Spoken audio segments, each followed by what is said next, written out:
Hiya crafters, Amy here, and today I have some watercolor goodness to share with you today. I'm going to be using this awesome new Wild Poppies floral stamp set. It's not new, but it's new to me, from My Favorite Things. I have some Bristol Smooth paper that I'm going to be watercoloring on. I have my ink pads from Catherine Pooler. I have that Paradise Found mini ink pad collection. And then I also have some water brush pens from Arteza. I have some clear embossing powder from Brutus Monroe called Icicle, my VersaFine Clear, and my embossing tool from the Rabbit Hole Designs. Now, the inspiration behind today's card is I recently did a haul video where I got these My Favorite Things goodies, and I asked my viewers what they might like to see me do with this stamp set. And my friend Anita mentioned that she would like me to watercolor it with catherinepoolerinks. So that's what I'm doing today. To start, I'm just using this embossing tool because I know that I'm going to be stamping with my black pigment ink, but I'm going to emboss over it with clear. Now, you don't really need the embossing tool because it is clear, but I didn't want any stray flecks where I didn't intend for them to be. So I'm just stamping it a couple times to get a nice, rich, dark impression. But then I'm actually going to coat it, as you see here, with this clear embossing powder. And I'm going to cook this, and then what this does is it gives you almost these little wells that makes it that much easier to watercolor with, because it kind of keeps things in their certain sections.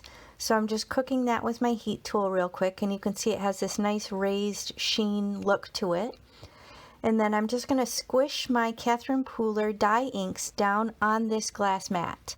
So I'm basically just going to use them like watercolors. So you could do this with your Catherine Pooler refills if you have those, or just smush any of your dye inks down. But I wanted to try it with the Catherine Pooler inks and see how it goes. So I'm just using these water brush pens, kind of occasionally cleaning it off on my paper towel, you know, squishing out some water and kind of spreading out the color. I'm kind of starting off darkest in the areas where there might be shadows, but as you can see, I have it sped up, but even at regular speed, I'm moving pretty quickly. I'm kind of deliberately leaving white spots when I color just because I kind of prefer the messy watercolor look, and it gives it more of a graphic feel, which is, you know, kind of my style. But absolutely, if you want to slow it down and, you know, be more mindful and not go outside of the lines like I do, then you do you. But this is my jam right here, is this messy watercolor look. Partially just because it's time saving, and ultimately because I prefer the look of it and it's my style. So I'm just zooming in a little bit so you can see a little bit closer what I'm doing.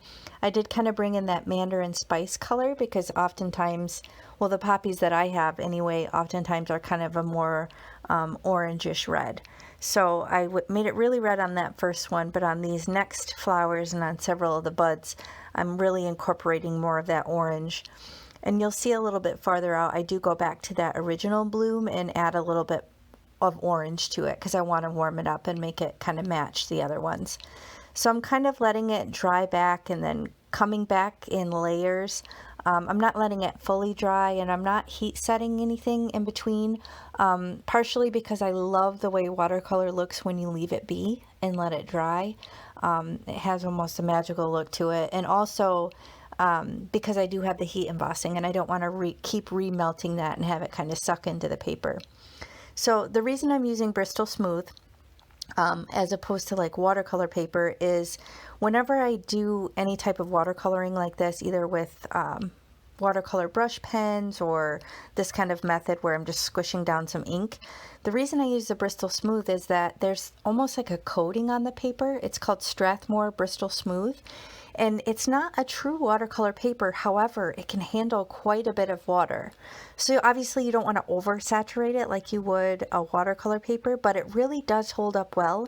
And I find that I'm able to really kind of move that pigment around and have a lot of luck with it. So if you're trying this method and it's not working for you, then maybe give the Bristol Smooth paper a try, because it really works well for me. I find it will work if I use watercolor paper.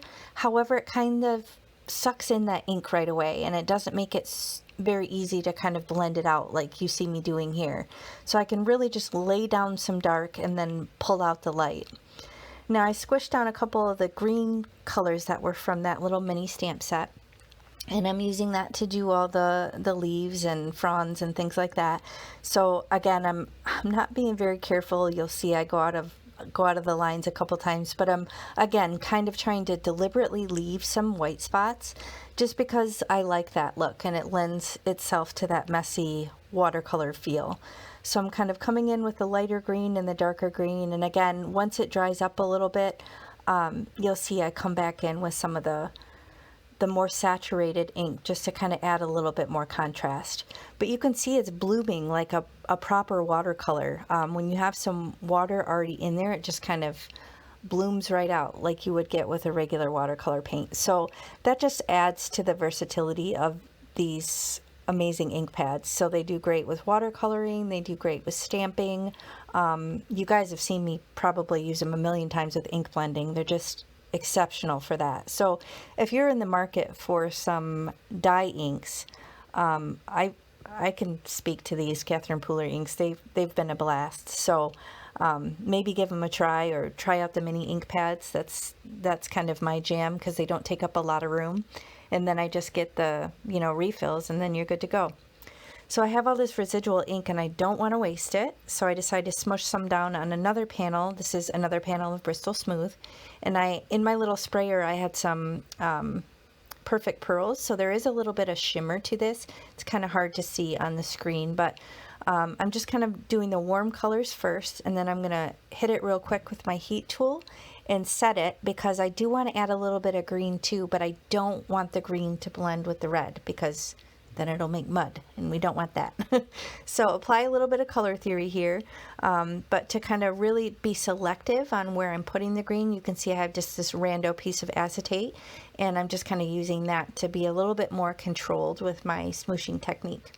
So I just didn't want to waste all that beautiful ink, so I threw that down on the panel, and then I still had my beautiful poppy floral in my MISTI, so I just went back in and decided to stamp it a couple times with the black ink, and then I have a second card made. So no waste, and you get a second card with a totally different look. So none of this was planned, guys. I was literally winging it as I went, but I thought, hey, I'm not wasting this gorgeous ink, so let's make another card.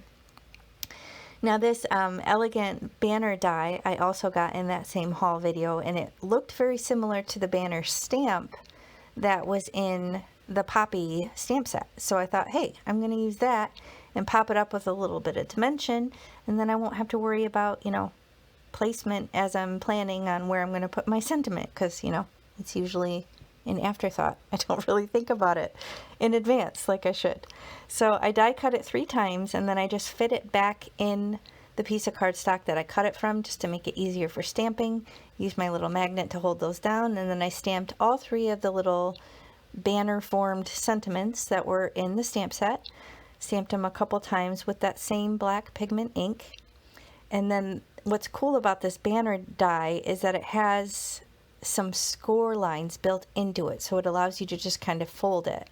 So it kind of gives you built-in dimension right with the design of the die. It's pretty cool. So I'm going to end up having to take a bone folder to kind of simmer this down because it's really popped up, but I just thought this was so cool. I think sadly that this particular banner die is out of stock. I think it's sold out, but I'm sure there's similar ones on the market.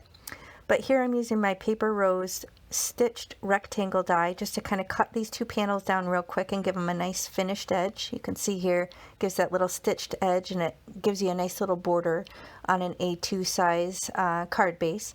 And these are A2 size card bases of 110-pound cardstock. It's Nina Classic Crest Solar White.